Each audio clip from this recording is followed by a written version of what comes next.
Wow!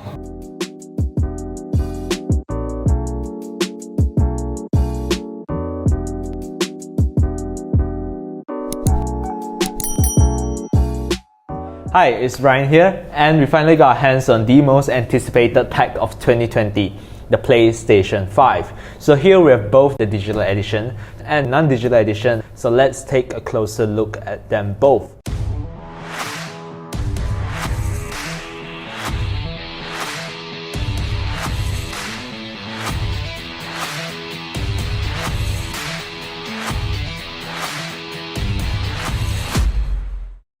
So when it comes to the digital version and non-digital version, there are two key major differences between the two of them.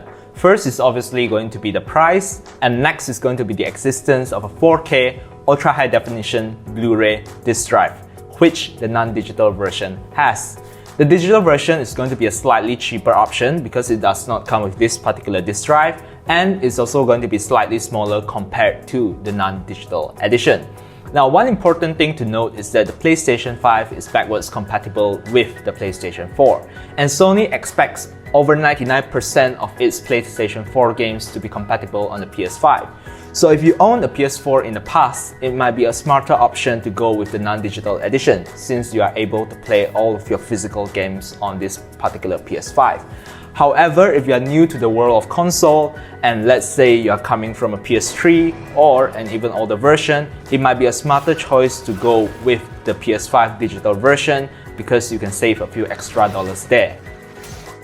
On the box, we see 825 gigs of SSD. Not extremely large, since after everything is installed, you get about 670 gigs of usable storage left, but Sony claims that it will be expandable through an internal slot.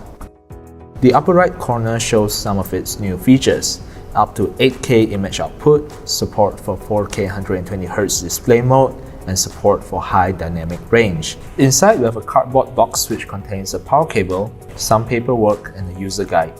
One new DualSense wireless controller, a HDMI cable, and a dock for the PS5. Without this dock, you wouldn't be able to sit flat on the side because unlike previous generation PlayStations, the PS5 isn't flat on its side. You can mount the PS5 in two ways, either vertically or horizontally. Mounting the PS5 vertically requires a bit more effort since you are required to remove the screw cap on the console, take out the screw hidden inside the base, and screw the base in. Now, seeing this in person, this thing looks absolutely massive. I can finally understand why people all over the internet, they're claiming it to look like an oversized, futuristic alien spaceship. Now, being bigger in size means that the PlayStation 5 has better air ventilation and bigger fans, so you probably won't encounter any overheating issues and whatnot. Now, the space-age looking aesthetics is going to fit really great into any modern day living room. Appearance-wise, this thing looks absolutely amazing. It's completely white on the outside with a solid matte finish. It has a glossy black inside. Now, this means that it's extremely susceptible to fingerprints. So if you're a person who hates fingerprints, there's really nothing much you can do about it. Here's another cool thing about the PS5. If you take a very close look on the texture inside the PS5, you'll see a bunch of tiny, very tiny X's, O's, squares, and triangles, and that's extremely cool. At the back of the device, we have a power supply port, an Ethernet port, HDMI port, and two USB-A ports. Now, these gill-like fins, they're actually called heat sinks, and they are there to keep your device cool. And at the front of this device, we have an additional USB-A port and a Type-C port alongside the power button, of course. Now, if you're going for the non-digital version, there'll be an additional disk drive in front with a disk eject button. So that will give it a more bulkier look compared to the digital version.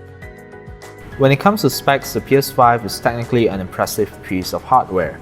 There's a new custom RDNA 2 GPU that can push 4K resolution at 120 frames per second, as well as support for 8K resolution at 60 frames.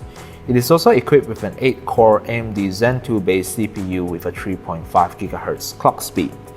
You add on 16 gigs of GDDR6 memory with NVMe SSD, and this is a machine with some seriously good looking specs. Now, after some testing, we can safely say that this system runs cool and quietly the entire time. So the only real issue I have with the PlayStation 5 is that it uses 825 gigs of storage instead of, let's say, 1TB or 2TB. Apparently someone from Sony decided that putting 825 gigs of storage into a device like this is a great idea. Now, one solution to that is to use an external hard drive or an external SSD. You can just simply plug one into one of its USB ports and then you're good to go. But obviously, you're not going to be able to experience the lightning fast load times that the internal built-in SSD provides. However, using an external SSD is still going to be faster than a traditional hard drive.